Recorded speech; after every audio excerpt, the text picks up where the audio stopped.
Nami, Robin, Tsunade ou encore Yorichi ont toutes des poitrines surdimensionnées. Et c'est comme ça dans la plupart des animés. Et ça, c'est sans parler de la voix sexualisée de certaines filles.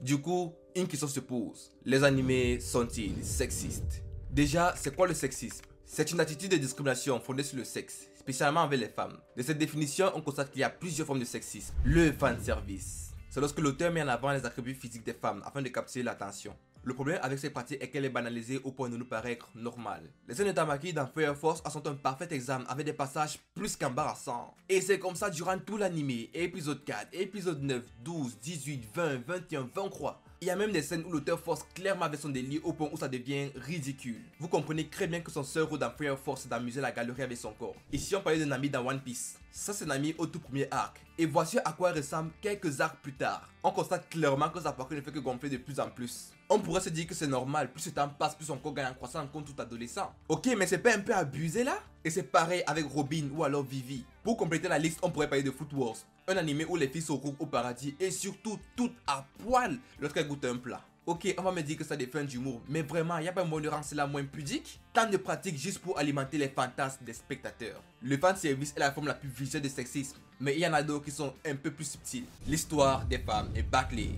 Très souvent, les femmes ont une écriture bâclée. C'est le cas avec Sakura dans Naruto. Cette fille qui logiquement doit avoir plus ou moins le même niveau d'importance dans l'histoire que Naruto et Sasuke. Étant donné qu'ils sont tous les trois les personnages principaux, mais qui au final est totalement transparente. Et quand arrive enfin le moment pour elle de se battre, elle est toujours autant inutile. Bon, prenons l'exemple des Diamond Chunin. Sa team va se faire attaquer, mais Naruto et Sasuke étaient tous les deux KO. Du coup, Sakura devait assurer la protection de ses coéquipiers. Et puis bam, quand il sort de nulle part, il va ainsi lui voler la vedette. Et quand elle se retrouve enfin dans une situation de combat, tout ce qu'elle croit faire avec son kunai, c'est de se couper les cheveux. Et c'est pareil 200 épisodes plus tard. Quand elle va enfin avoir l'occasion d'affronter un mec de la Katsuki, elle va toujours se faire épauler. Bien plus même qu'épauler, à un moment, elle va tout simplement se faire contrôler par Grameshio comme un vulgaire pantin. Il est vrai qu'elle a fortement contribué à la mort de Sasori grâce à ses facultés en médecine. Mais pourquoi est-ce qu'on ne pouvait pas tout simplement laisser Sakura faire son versus toute seule? Même l'auteur, j'ai l'impression qu'il était contre elle. Naruto par exemple, il a réussi à terrasser Pain, mais bon, c'était grâce à Kyuubi. Sasuke, il a vaincu Danzo, mais bon, il aurait pu y passer si Kari n'était pas présent car il était sacrément amoché. On voit bien qu'ils se sont fait aider de manière plus subtile, de manière indirecte. Et puis on a Sakura qui était guidée comme une marionnette, sérieusement. Et c'est même pas le pire car les femmes ont des rôles prédéfinis.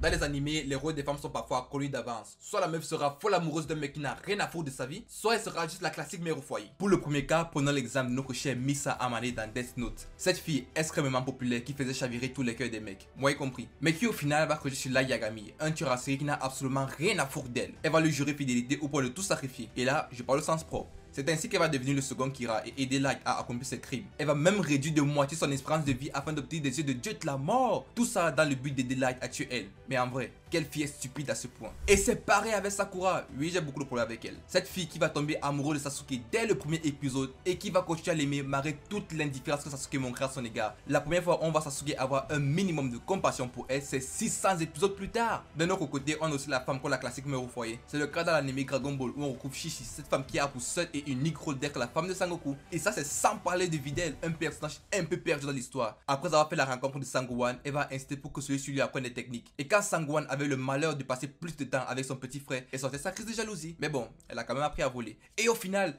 tout ça n'a servi à rien. Toutes ces crises de jalousie pour une fois de plus finir, mère au foyer. Mais est-ce que tous ces clichés sont présents dans tous les animés? Non, parce que ça dépend du genre d'animé. Dans les shonen, les femmes sont très souvent discriminées car l'anime est conçu pour un jeune public masculin. Pour maximiser la réussite de l'anime, l'auteur est parfois contraint d'assouvir les pulsions des adolescents qui traversent la phase de la puberté. Si vous regardez des shoujo par exemple, cela sera différent car cette fois-ci, la cible est les jeunes filles. Prenons l'exemple du shoujo le plus connu, Foot Basket. Dans cet anime, l'histoire se consacre autour de Toru Honda, une ado orpheline qui vivait avec son grand-père jusqu'à ce que celui-ci décide d'effectuer des travaux de rénovation. Elle a donc dû chercher un nouveau toit et ne voulant pas inquiéter ses amis, elle a décidé de partir vivre toute seule dans la nature. C'est ainsi qu'elle va faire la rencontre d'un mec qui va lui proposer de venir vivre chez eux. Mais il savait que ce garçon fait partie d'une famille maudite. La malédiction émanant de cette famille est de se transformer en animal lorsqu'il ira en contact avec une personne du sexe opposé. Au fur et à mesure, il va se lier d'amitié avec cette famille et découvrir les souffrances de chacun des membres. Notre protagoniste va alors s'efforcer de leur apporter du réconfort et de trouver un moyen de briser la malédiction. Son empathie va non seulement transformer la vie de cette famille, mais aussi la sienne, car elle va pouvoir mieux surmonter la perte de ses parents en se trouvant une nouvelle famille. On voit très bien que l'auteur a construit dans Fruit Basket une protagoniste pépite. sur le plan scénaristique, mais parfois il arrive que celui-ci soit incompétent parce que tous les postes importants sont occupés par des hommes. Les animés font parfois preuve de sexisme car tous les postes principaux sont occupés par des hommes. Et cela se répercute sur leur contenu, car il est plus compliqué pour les auteurs masculins de se mettre à la peau d'une femme comparé à celle d'un homme. Raison pour laquelle les persos masculins ont une meilleure écriture. Et c'est justement ce que va déclarer Masashi Kishimoto, l'auteur de Naruto. Il va lui-même avouer qu'il a du mal dans la narration des femmes. Raison pour laquelle, hormis Tsunade et Temari, toutes les autres femmes de son manga sont moins bien écrites. Mais ce cliché est beaucoup plus présent avec les animés dans cette génération. À cette époque, les femmes étaient encore très marginalisées. Avec les animés de cette décennie, par contre, on remarque que les femmes sont de plus en plus mises en avant. Prenons l'exemple de Mikasa dans l'attaque des titans. La seconde meilleure du bataillon d'exploration juste derrière le caporal chef Levi. Ou encore Nobara dans Jujutsu Kaisen qui est une exorciste maîtrisant les techniques voodoo. En plus, on l'a vu dans des combats incroyables comme son feature avec Itadori lors de la saison 1. On peut aussi parler de Mitsuri et Shinobu qui sont des piliers dont parmi les meilleurs pourfendeurs au même titre que Rengoku ou Tomioka. Tout au long de cette vidéo, on a analysé le sexisme dans les animés. Mais qu'en est-il vraiment? Est-ce une exagération de la part des fans de manga ou alors une réalité? Oui, les animés sont sexistes, mais ils le sont de la même manière qu'est notre société. Nous vivons dans un monde où l'inégalité des sexes règne. Avec un système économique centré sur le capitalisme, ça n'aide pas vraiment. Les entreprises sont prêtes à prendre certaines décisions malgré la discrimination d'un sexe tant que cette idée est rentable. En plus de cela, notre société souffre toujours des séquelles de l'époque où la femme avait pour seul et unique rôle d'être la femme au foyer. En attendant que notre société soit plus égalitaire, tu peux liker la vidéo, ça aide énormément la chaîne. Je t'invite également à rejoindre mon serveur Discord grâce au lien en description afin de discuter de tes animés préférés. Merci pour ton attention. Sur ce, c'était Maxime. Good game.